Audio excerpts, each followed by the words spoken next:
Trump says U.S. will no longer be taken advantage of on trade. Hours after leaving Beijing, President Donald Trump on Friday delivered what appeared to be a sharp rebuke to China, declaring that he won't allow the U.S. to be taken advantage of anymore when it comes to trade. He pledged to always put America first. Speaking at a gathering of CEOs at the Asia-Pacific Economic Cooperation Summit in Vietnam, Trump said, "From this day forward we will compete on a fair and equal basis.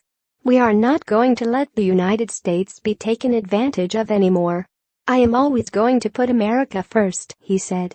It was a striking change of tone from the day before, when Trump set aside his previous blistering rhetoric in favor of friendly overtures to China as he sought to flatter his host into establishing a more balanced trade relationship, rather than lecturing.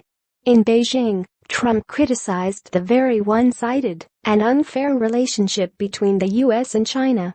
But unlike his approach during the presidential campaign, when he castigated China for what he contended were inappropriate trade practices, Trump said Thursday that he didn't blame the Chinese for having taken advantage of the U.S. in the past.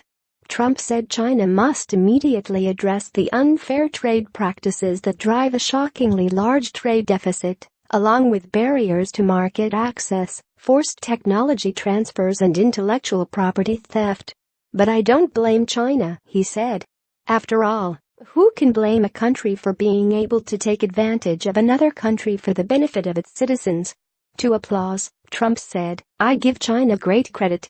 Trump also said Friday the whole world was being lifted by America's economic renewal and that a new optimism has swept across the U.S. since his election.